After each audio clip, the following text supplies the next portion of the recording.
what we need at this point, we don't need you to give us any reasons why it's not working. We need you to acknowledge there is an issue. So if your team feels that you acknowledge and it's all right for them to say, yes, it's an issue, it's half the work done. Welcome to Process Pioneers, the show that takes a deep dive into the minds of decision makers, key influencers, and process experts who are pioneering the world of everything process. Welcome to another episode of Process Pioneers. Today I have the absolute privilege of sitting down with Zarine. Now, Zarine is a business improvement lead at Flinders University. Zarine, thanks for joining me. Thanks for inviting me, Daniel. How are you doing? I'm doing very well, thanks. What I might do to begin with is pass the ball off to you to give us a bit more comprehensive sort of history and background on your experience in process management, process improvement, maybe starting with the early days and where that interest first came from, and then leading up to where you are today. Thank you. I've been in this field broadly for 14 years now. The early part of my experience was not directly into process improvement. I started my career in HR, but even while there, I was heavily inclined to keep improving processes as I came across them. It was when I was part of a leadership development program, and when I graduated from there, that I had a chance to pick this role up. Right. My earlier job was with it was roughly about $4 billion in turnover, had over 70,000 employees in so many countries. Wow. That it was a prime example of how do you ensure all your business across all the time zones are following some standards. Right. So I was part of the corporate quality team. I was a master black belt when I left that organization, primarily focused at streamlining people-related processes. So your training, hiring, your HR, employee engagement sort of stuff. And then when I moved to Flinders University in 2016, when I migrated to Australia, I took on this role as the business improvement lead and this role was more focused on improving processes within higher education industry. So I'm also a steering committee member of Lean in Higher Education, where all of us, people in similar roles, come together to see how we can have some best practice sharing, as well as counting on each other's experiences to improve. Because higher education, unlike many other industries, which are more transaction driven, this is a very knowledge focused industry. Right. Within the same university, you can have somebody teaching science versus law, and there's no way you can tell a science academic to say, do what the law guy is doing. That won't work. Right. So you have to find a balance that works for everybody. So it's not that black and white in higher education to drive process improvements, where you can simply measure improvements in turnaround time or in FT savings, as it is in a banking or financial services industry. Right. So that made me relook at the way you would do process improvements, because where I came from earlier, it was very data driven. You knew where the issues were. You could actually employ pure Six Sigma on your process improvements and get some results. But when you come to a software industry like this, you have to change your approach to make it more manageable, both by the staff and for your own teams. Otherwise, they would be driving the car in the wrong direction when nobody's interested. So, Right. Yeah, that's my background in a nutshell. Yeah, right. And I would say that there is a certain type of person that already has kind of like, you could say, a process-centric mind or a process lens that the way they see life. I think people that have a tendency towards that, they naturally get, I guess, attracted to roles like that. They're naturally looking at the processes. They're naturally looking for, how can we improve this? How can we make this better? That is right. I think it's besides the fact that it's a certain bent of mind, I also believe all of us, generally humans, like to take a shot at making things better. So the continuous improvement and process improvement, while they might seem like more or less are used interchangeably, but continuous improvement is more about telling staff that you have the power to do things yourself. Right. And everybody would like to make their lives easier. So you just need to give them a chance and a way to do that. So a big mandate of driving continuous improvement is that you have to tell staff how to do it and assist them in doing it, because there's only so many projects you can pick up in a year to do it yourself within your team. So I think why, besides the fact that we are more focused in that space, our responsibility is also to ensure that larger staff is our partner, and they don't look at us as a fixed team that comes in, does something, this goes away, right? You don't want to build that reputation. Right. And I'd imagine that you've done a number of, maybe you would call them discovery sessions, where you're sitting down with the people that are actually conducting or carrying out the processes. And you've sat down with them to try and work out, okay, what is it that you do? What would you say is the, I'm sure you've seen some projects that have been successful and have worked really well, and I'm sure you've seen some projects where there have been some challenges and things in the way. What would you say is the right ingredient for a discovery session where you're trying to understand a business's or a department or a person's process?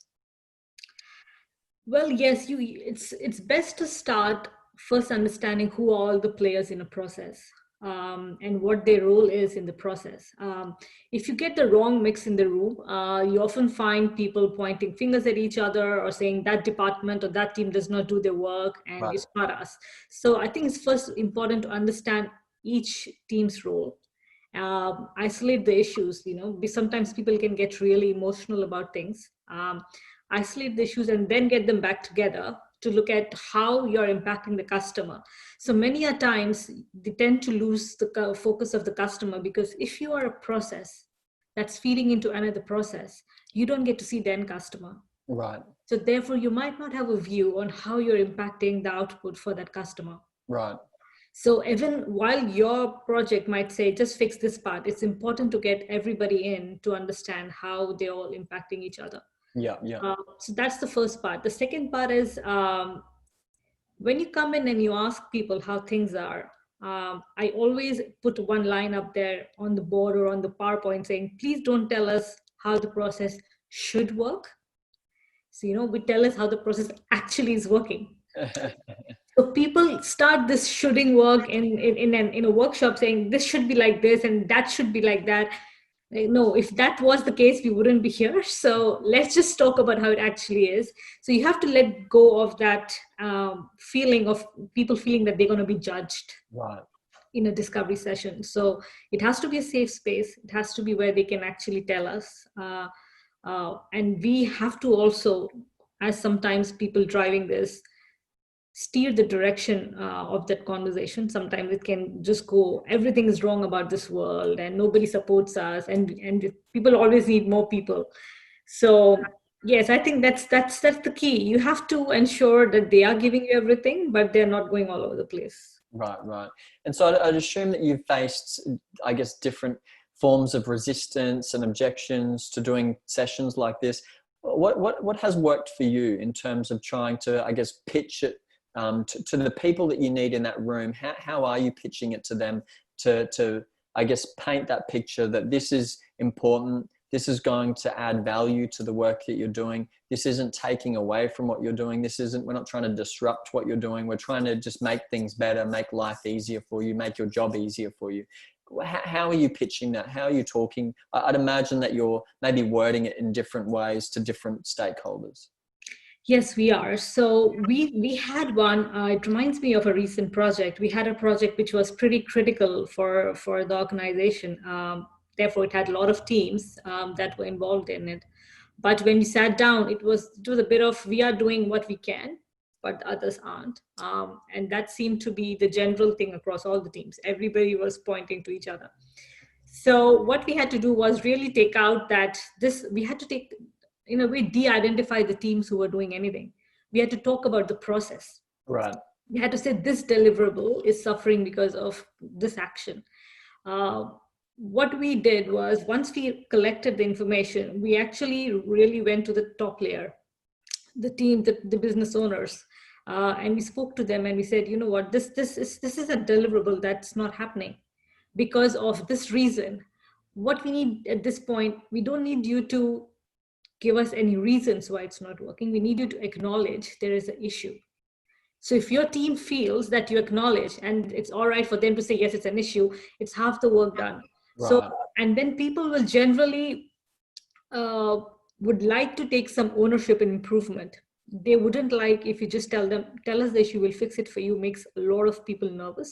Yes. So if you actually, when you're doing the discovery, if you can actually ask them as well, how do you think this can be better? What role do you think you can play in it? They start having some skin in the game. Right. So a discovery is one stage that should not be rushed at all, because that is the stage you're also studying your change management.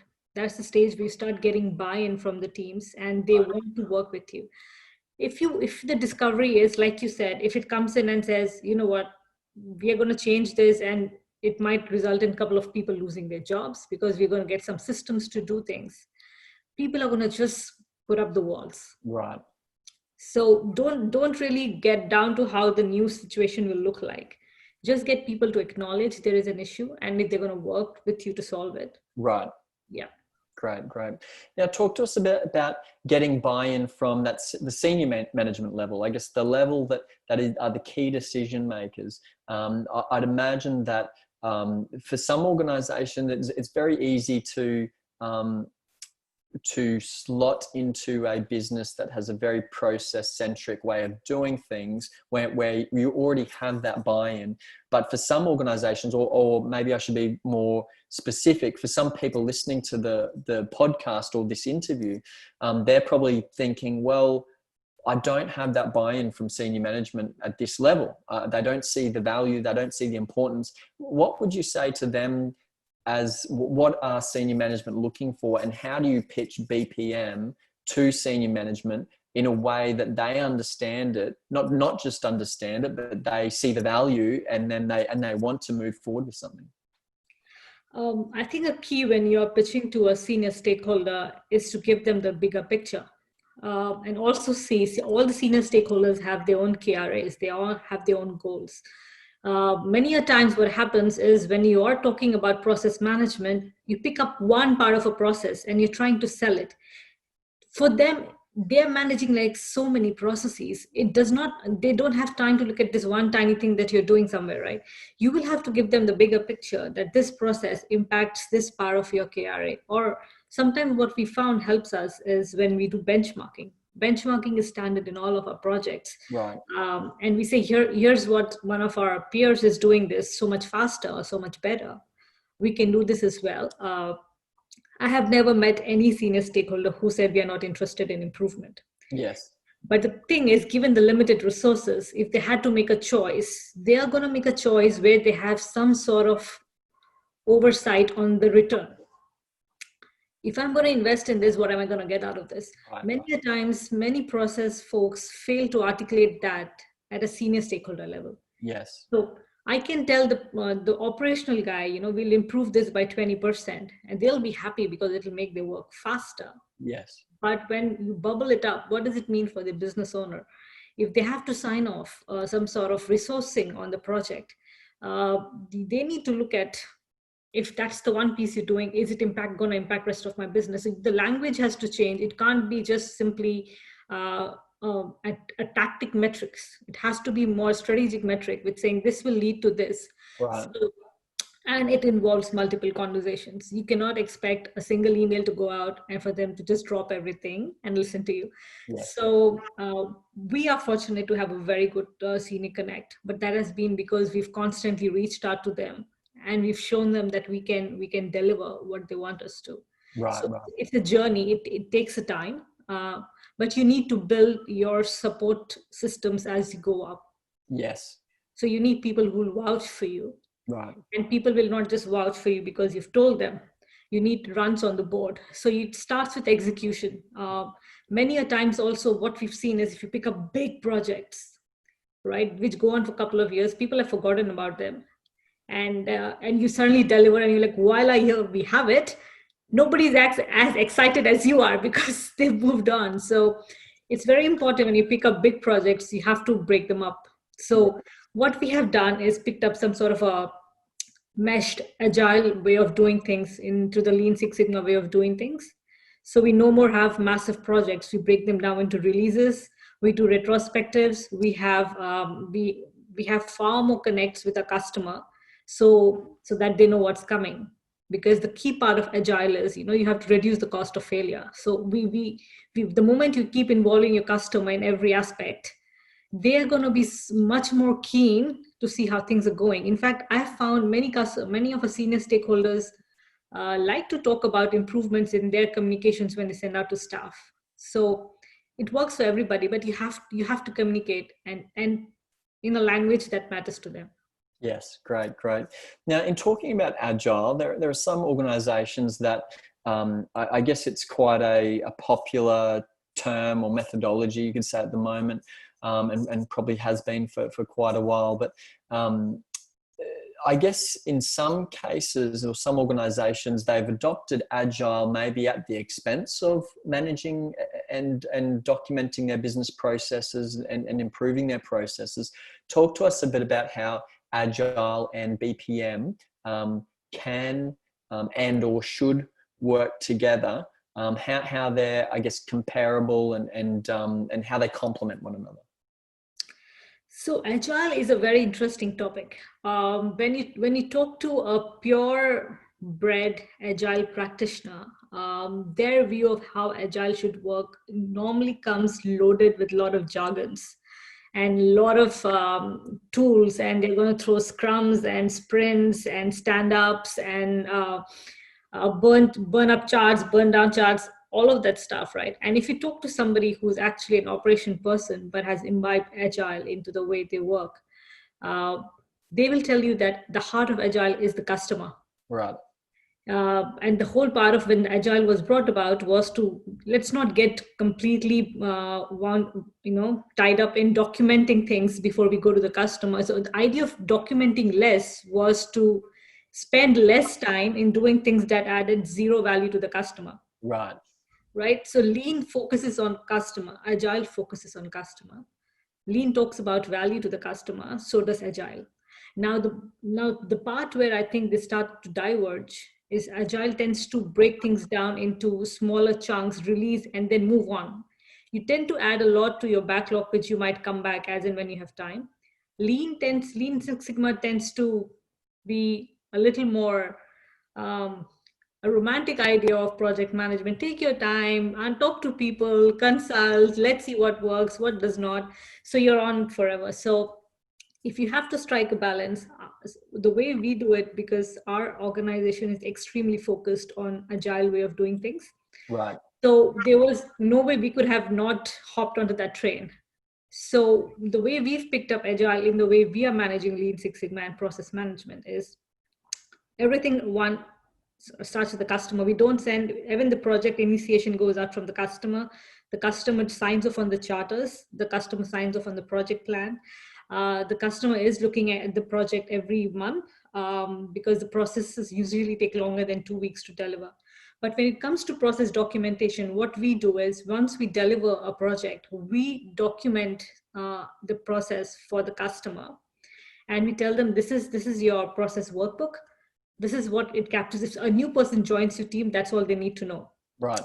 But we then also delivering process documentation training to the customers.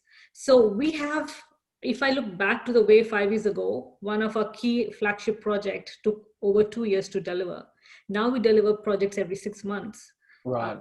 Because we have broken it down into child projects and we document on the go. Yes. And we train our customers' teams on how to do it as well. Right. So that is how we've tried to strike a balance. We've chosen not to get bogged down by the story points of your issues in your sprint, and like that's not for us. That's not working because we're not a development team that's releasing features every 2 weeks. Yes. Yeah. So we've taken what works for us for agile. Yes. And that's the customer focus. Yeah. Great. Now, talk to us a bit about, I guess, that continuous improvement. There are some organisations that they have maybe a negative connotation towards BPM because from their history or experience, they've documented their processes down, but there hasn't been that continuous improvement. The processes haven't been managed or optimized or improved. And so they kind of sit there collecting dust. And so the senior management looks at it kind of like, well, what was the point of that? We did that once. Everyone still knows all the information in their head, so they're not actually referring to all of that work that we did. But talk to us a bit about, I guess, the importance of that continuous improvement, whether it's on an incremental level or whether it's radical innovation, where you're looking at improving things quite dramatically. I'm going to just unpack your question into a couple of answers. So first is continuous improvement.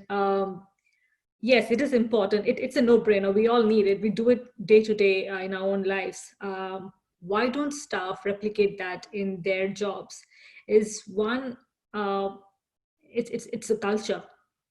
If the culture is which says, if you see something wrong, go ahead and correct it, and there'll be no questions asked, right? But if the culture says, if you see something wrong, you need to write to a certain person, you need to fill up a certain form, take certain approvals, and then we will say yes, nobody's gonna go that extra length. Right. So the failure of a process needs to be everybody's accountability. It cannot be just one process owner. Right. So, and that is something, even within the same organization, you will see departments differing in that approach. Some departments, because their senior stakeholders believe strongly in this, you will find them on the go making things happen.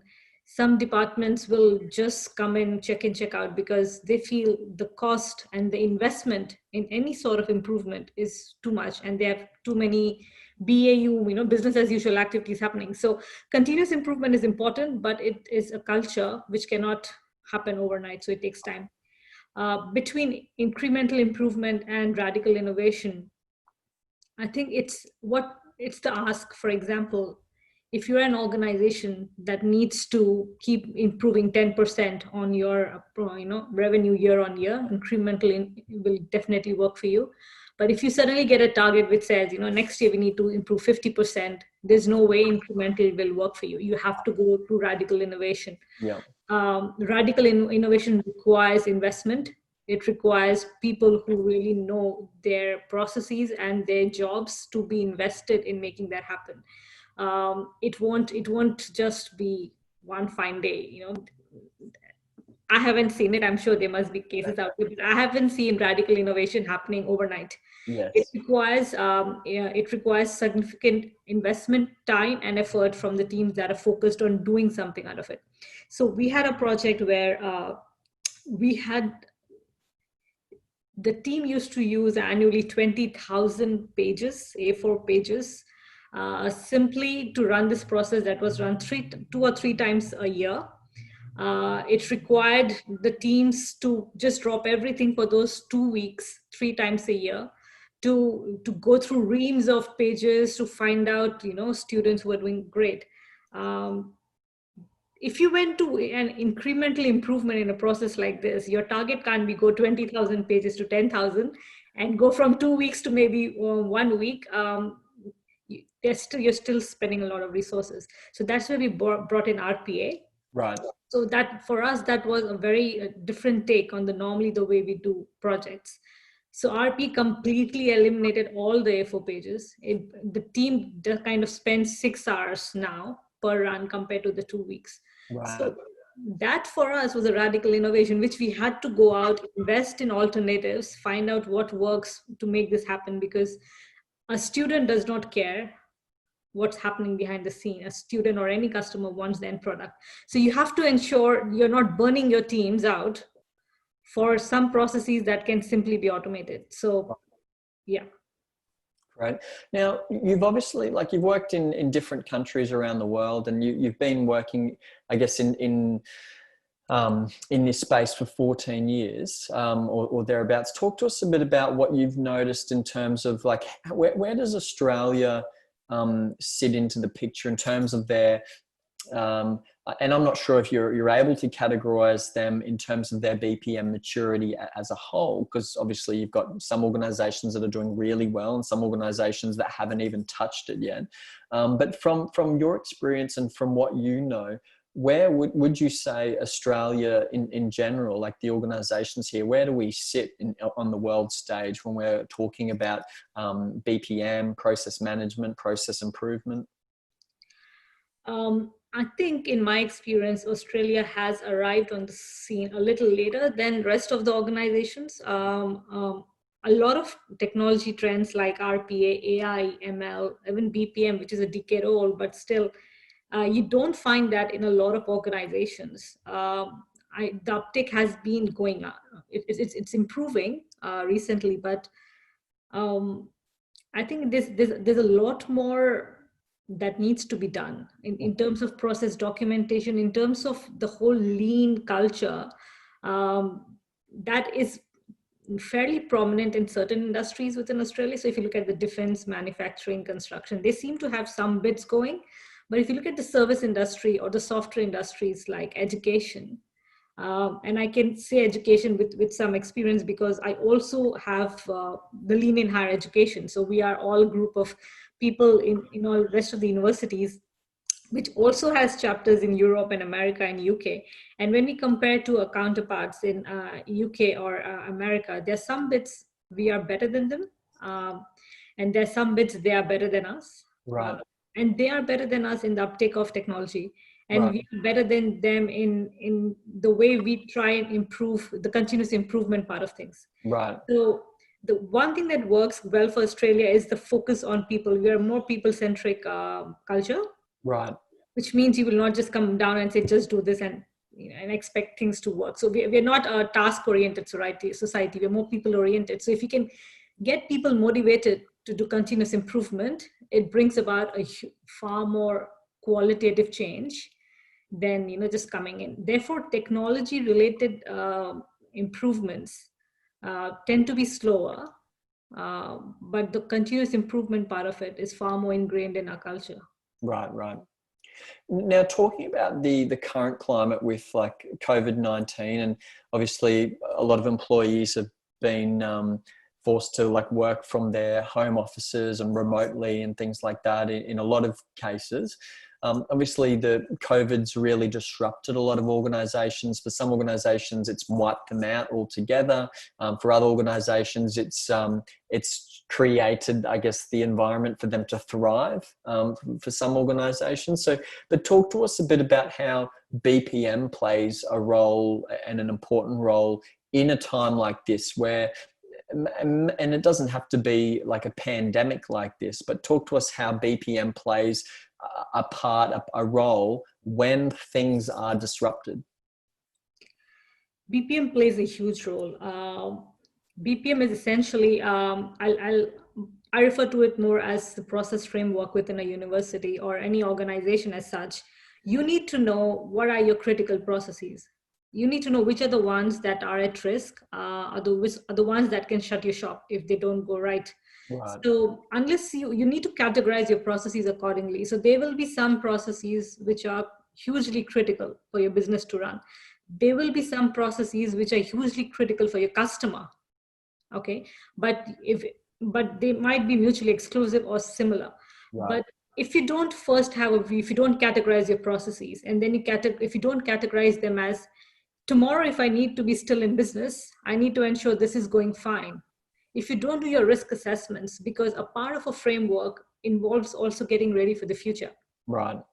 But if you are in a stage where you don't even know how your processes stack up, and you don't know how one process affects the other, there's no way you're going to be in a position where you can say tomorrow, if something was going to happen, what are some of the key levers we need our control on, or which are the ones that we can afford to ignore. So BPM, therefore, I think you need to invest in a good framework during the good days, so it prepares you for the bad ones. Right. But a lot of, and it's the human agility essentially, because when pandemic came about, everybody just got into a BCP mode, business continuity planning.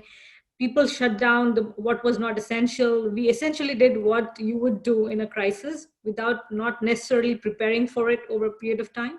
Right. But it comes at a cost. It's if you don't build on that, now that you know what is more important to you, and now that maybe if you shut shop, you were thinking if I had done some things differently, if you don't build on that knowledge, you might face a similar situation. Right. So therefore, what we've been trying to promote in our organization is we need just stop saying fix this process or fix that process. We need to have a framework. We need to know what is more important. And you might think some of our critical processes are doing fine, but you don't know if they're ready for the future. So you Right. need to be constantly evaluating your processes, especially the critical ones, and keep them going and healthy. Otherwise, and you can't do this if you don't have somebody or someone looking at your processes in your organization. It could be the respective stakeholders, businesses doing their own things, but um, if there's not a unified approach, you're going to end up in a similar situation. Right. Now, for someone listening that they've gleaned a lot from our conversation today. Obviously, we can only fit very little into a 30-minute interview, and we're just scraping the surface on a number of different topics. But for someone that wants to go away and, I guess, continue that learning, they want to learn more about BPM. Maybe BPM isn't a huge priority within their organization, but it's something that they feel is necessary. Where would you encourage them to continue that education, that learning? I think firstly, it's important they start in their own organization, talking to one senior stakeholder at a time, understand what's important to them, what makes a huge difference to the business, and what would they see, what would they like changing. If you talk to each one of them, you will find each of them has their own priorities. And if you can pull all of that together, you will have everybody's attention. So it's important to start at that.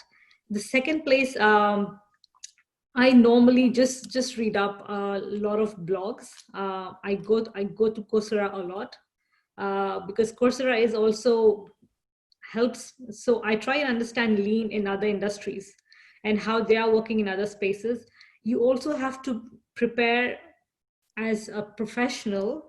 More and more things get automated, right? If RPA comes in, AI and ML comes in, process improvement is going to look completely different. So there's a new trend that's coming up, process mining. Right. So which essentially gleans data to tell you that how a process is working. So no longer in 10 years down the line will you get 100 people or 50 people in a room and say what's not working, because most of it would have been automated. Yes. So if you want to, but just because it's automated does not mean it's better. Right. So there will still be a requirement for process improvement professionals, but for you, the landscape would have changed. So process mining is what is important, and people should start looking into that one.